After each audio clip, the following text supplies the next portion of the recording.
ITEAM. This is a time when police interactions are under the microscope. Men and women in uniform often find themselves in tough situations. Sometimes they are life or death, which is why the ITEAM wanted to take a closer look at body cameras. Police-involved shootings have been front-page news, and protests and riots have erupted across the country in response.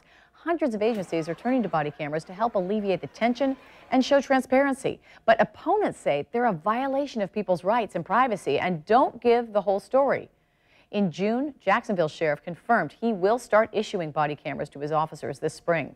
Channel 4's Vic Michelucci has spent the past few months looking at the potential pros and cons of the new technology, even traveling to South Florida to see how other departments put body cams to use.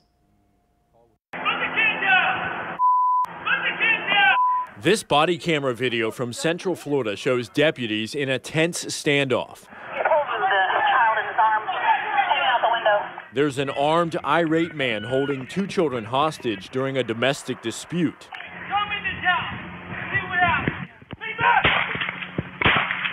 Deputies shot the man with non-lethal beanbags and then arrested him. The children weren't hurt. While body cameras are controversial, more and more law enforcement agencies are using them. Now they're coming to Jacksonville. If you wear a uniform on the street, you're going to have a camera on it. Sheriff Mike Williams made the call months ago to outfit his officers with the technology. By next year, he hopes to have 1,683 patrol officers wearing them. Body cameras are not mandatory. Why are you making this decision to have them? Because it's going to be a lot of work for you, yes, and a lot absolutely. of money out of your budget. Right, right. It's really not a difficult decision to make. Some of the challenges that we had were not about what people will see. It was the privacy issues. It's the cost issue, obviously, like we talked about a lot. Those are really the hurdles. The hurdle was never, you know, we don't want the public to see this interaction. Just the contrary, we do want the public to see the interaction. They need to see what the officers are dealing with and working with every day. Investigatively, it's going to help us. It comes with a big price tag, $3 to $5 million of your tax dollars to start, then about $3 million each year to keep them running. There are still many questions about how they'll work, what challenges police will face, and what it means for people who live in the city. So we went to Miami. It's home of the largest law enforcement agency in the Southeast. Their officers have been using body cameras since this past May. 9-2 in Fontainebleau. There are more than 2,600 Miami-Dade police officers on the street. All interactions are recorded. So far, it's going very well, extremely well. They started using them this year, but began researching body cameras back in 2012. They formed a special body cam unit and spent years writing a policy about how to use them, when to record, and what should be released to the public. It's just as simple as putting it on and then just sliding it down. How have things changed since you started seeing officers wearing these cameras? Where do we start? Here's an example. What's that right there? In this video, the officer says a woman tried to bribe him during a traffic stop. Can I get your license and registration, please? Ma'am, that's money. I know. Why are you giving me money? How much I owe you? When he found drugs and took her to jail, the woman tried to deny the bribe. But the video doesn't lie. I've never been so glad for these cameras in my life.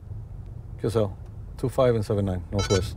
I wanted to see the reactions firsthand and rode along with a Miami-Dade police officer. Would you say you like having it?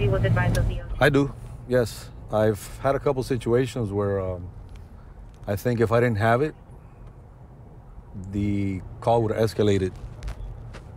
So having the camera, I think, helped me out on those a couple times. ¿Cómo le ayudo?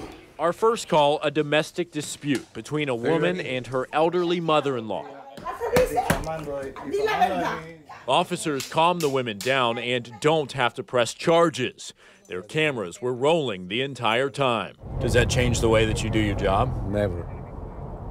I still do what I do. I do it the way I've always done it, and it doesn't change a thing. At the end of the shift, the officers put the cameras in a docking station, which uploads them to a server. A specially formed unit processes the videos and gives them to detectives. They're released if there's a public records request. During my ride along, the officers I spoke to said they liked the cameras because they show they're doing the job right. South Floridians have mixed reviews. I think it's a safe alternative, to get both sides of the story. So you're not too happy about it?